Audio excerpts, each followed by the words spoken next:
Hi, I'm Chaotic Witch Hunt. Welcome back to my channel. Jazz hands!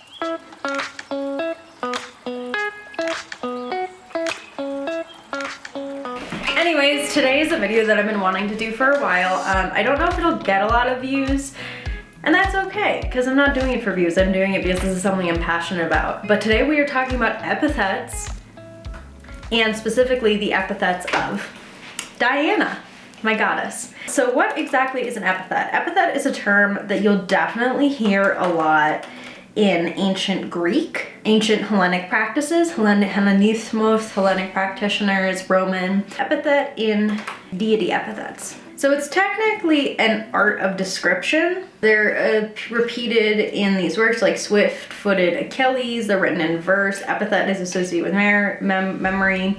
It's usually a characterization. So epithets are often associated with deities. For Aphrodite, there's 1, 2, 3, 4, 5, 6, 7, 8, 9, 10, 11 epithets. Anthropologists often relate it to how hymns and chants might specify which deity is being called upon. For instance, a Greek or Roman worshiper might want to specify the Cytherean Venus, the one born on the Isle of Cyprus, or the Egyptian equivalent, Bast, the foreign equivalent, and they didn't want any confusion about which version or manifestation of the deity should respond. So a lot of different epithets you will see are from specific regions. They're in reference to specific things, and they are all a part of the greater deity. So here's a deity, let's say Diana, Aphrodite, Artemis. We may have Aphrodite from Cyprus, we may have Aphrodite laughter loving, we may have Aphrodite and her epithet of war, we may have Aphrodite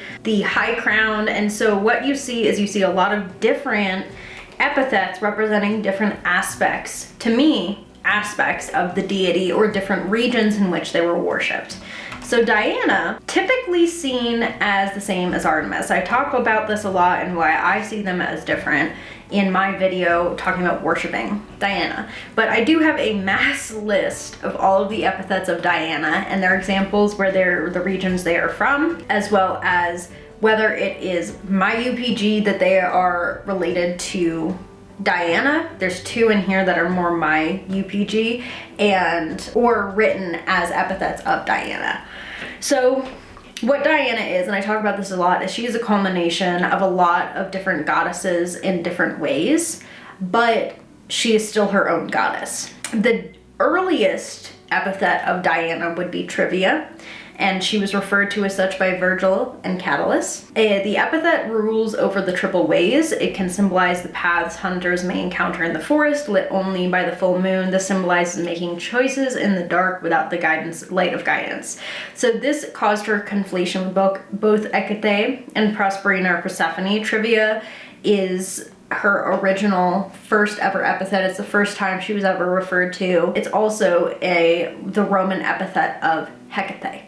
And originally, her Latin underworld aspect could be seen as Trivia, but also it's possible that the Romans did not refer to her chthonic epithet by name because you just didn't do that. You didn't say their names. So there is a chthonic epithet of Diana similar to Trivia, or is Trivia. We're just not sure if it's Trivia or just unnamed.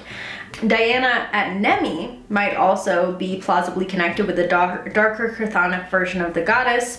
Another name for Lake Nemi besides the usual poetic name of Speculum Dianae, the mirror of Diana, was Triviae Lacus, the lake of Trivia, a form of Diana as Hecate, the triple goddess, crossroads goddess of the moon, earth, and underworld. Furthermore, it is not uncommon for spring goddesses to have underworld links, as springs bubble up direct from under earth and represent a connection between the land of the living and that of the dead. And the site of her cult at Nemi was inside the crater of a volcano. Volcanoes were associated in the Roman mind with entrances to the underworld. Moving on from Trivia, we have Diana Nemorensis. This is Diana who was worshipped at the cult of Nemi. From my research, I have always seen her as a mix of Artemis and the local Italian woodland goddess with a little bit of that fun chthonic aspect involved. So Diana was already there, but she was influenced by local Italian woodland goddesses and Artemis. Then we move into more specific epithets for region. Diana Tiffatina was Diana worshipped at Mount Tifata. Diana Abnuba was Diana Abnoba, the epithet where she was conflated with a local Gaulish goddess, Abnoba.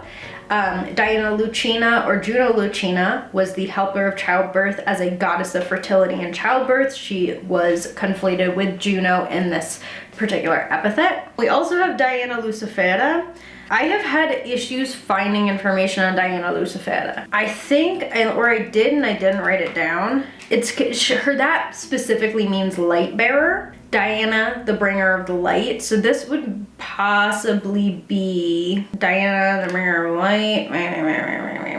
This could be her pre-Hellenic version, like no other influence. Carryover with Roman fascination from Greek culture. Never mind.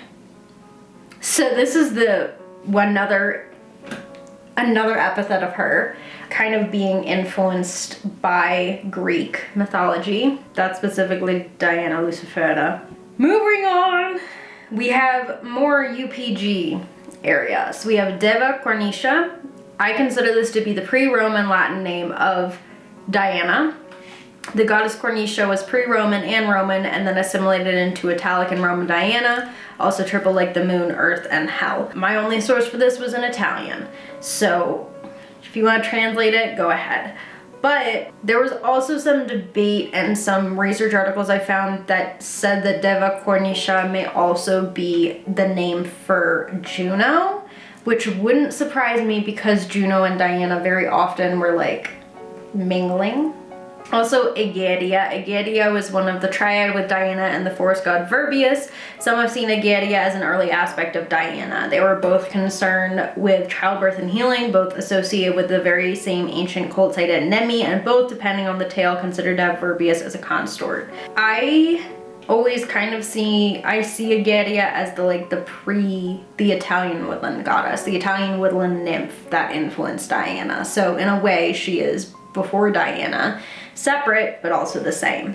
I also consider Saint Mary to be in part an epithet of Diana.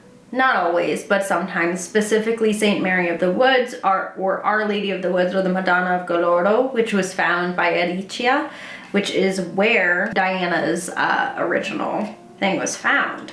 There are a few other ones. Diana Triformis was usually seen as Diana of the sun, Diana of the moon, Diana of the ground, Diana of hell. But some people see Diana Triformis as Selene Diana Hecate, but that's the triple form of her. Very much related to trivia. We have Diana Nemesis when she was conflated with the Greek goddess Nemesis. That's all I have up here. There are more. And including that, there are lots of other deities within Greek, well, not necessarily Greek, but Roman, Gaulish, etc. Someone sent me another one. I don't even know where it is. There was another Diana that kind of was very much or like a Gaulish goddess that seemed very connected to Diana. Gaulish epithet. Okay, here we go. Diana being seen worship as far as Russia and Serbia, but not cross-referenced yet. We're still working on that. I am going through me and my mentees discussion. There is a Gaulish epithet, a Gaulish goddess that was heavily associated with Diana in the same way that Artemis and Diana are related. But so these are all epithets of Diana, and depending on what epithet or what spell work I'm doing, I'm going to invoke a different epithet of Diana or multiple epithets of Diana. There's also some history of Diana and the Mathor Matuta, the great goddess, or Diana and Cybele, which I haven't fully fleshed out yet. There's also Diana as a goddess made her way across the globe, and either epithets of her, things so related to her that it's like traced back to her as a source.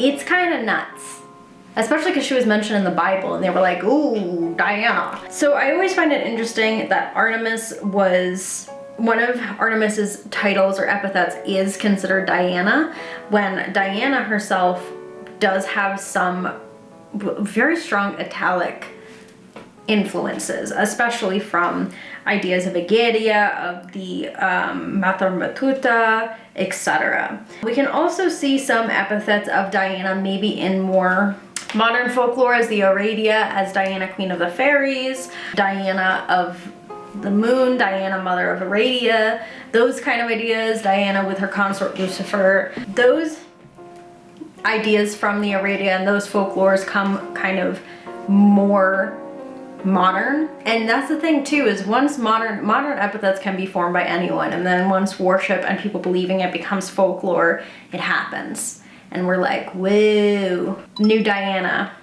Diana in the Aradia. The witch's goddess, the primordial creatrix. So she's seen often as a primordial deity within the Aradia, as the witch's goddess. And this kind of Aradian folklore has been gotten down into a lot of different, the Aradean tradition, I believe the tradition of Grimassi was also based off of somewhat the Aradia, as well as some other ideas. So Stregeria, that term had some, like Charles Godfrey Leland kind of did all that shit. He was like, look at the Aradia, Stregeria, and Grimassi was like, Stregeria, when the term is actually Stregoneria in Italy. But that's a whole conversation.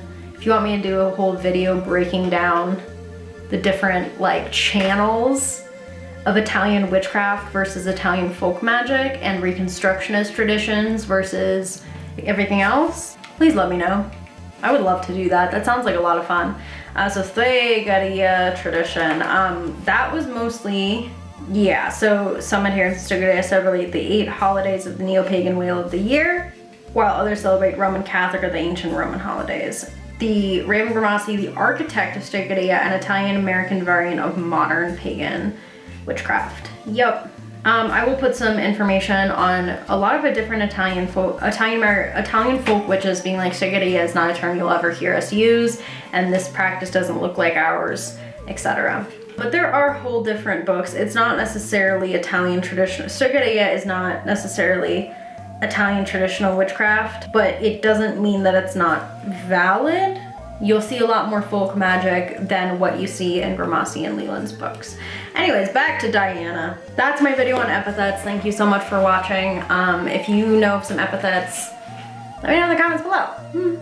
But yeah, thank you so much for watching. I hope you have a great rest of your day. If you want, you can like, comment, subscribe, turn the bell on, but no pressure. Remember to drink water. Sa benedica.